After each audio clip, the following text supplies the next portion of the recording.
pozoru osiedle to wygląda zwyczajnie. Zwykłe bloki mieszkalne usytuowane wzdłuż drogi. Aby lepiej zaobserwować zamysł architektoniczny tego osiedla, trzeba spojrzeć na nie z góry. Teraz doskonale widać, że wszystkie budynki są częścią zaplanowanej całości. Wspólnie tworzą twierdzę obronną, choć być może w dalszym ciągu na to nie wygląda. Przykład ten nie jest odosobniony. Zaraz obok znajdują się budynki ustawione z tym samym zamysłem. W latach 50. w Polsce osiedli tego typu zbudowano naprawdę wiele. Dla przykładu jeszcze kilka tego typu zabudowań z innej dzielnicy Lublina. O co chodzi? Są to osiedla budowane według wytycznych TOPL. TOPL, czyli Terenową Obronę Przeciwlotniczą, powołano w 1951 roku i działała ona aż do roku 1964, kiedy to weszła w skład obrony terytorialnej kraju, zmieniając nazwę na Powszechną Samoobronę.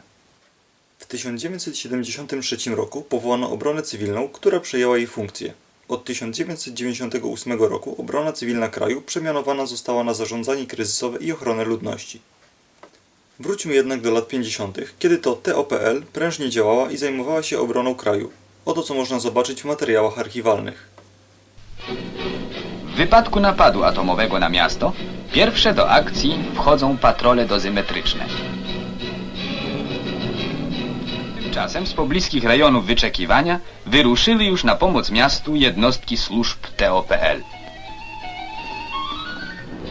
Wkrótce do akcji przystępują jednostki służby odkażania i dezaktywacji. Wybuch jądrowy niesie z sobą pożary przestrzenne i burze ogniowe. Walczy z nimi służba przeciwpożarowa TOPL. Jednostki służby ratownictwa technicznego TOPL, wyposażone w ciężki sprzęt ratowniczy, oczyszczają drogę z gruzów. Wydobywają ludzi z zasypanych piwnic, zburzonych budynków i ukryć.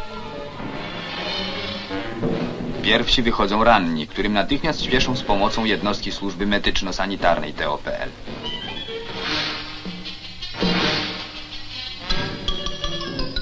Wysoka sprawność bojowa jednostek TOPL oraz powszechna znajomość środków i sposobów obrony przeciwatomowej to podstawowy warunek ograniczenia strat na wypadek wojny.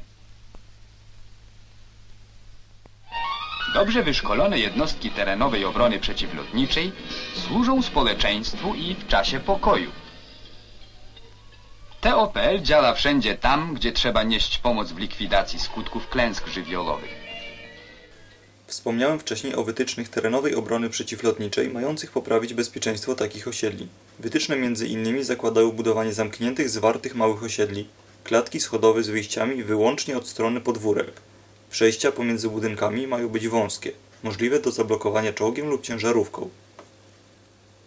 Na podwórkach znajdować się powinny studnie głębinowe, by w razie potrzeby można z nich było zaopatrywać mieszkańców w świeżą i czystą wodę. Dachy muszą być spadziste, by zsuwały się z nich bomby zapalające.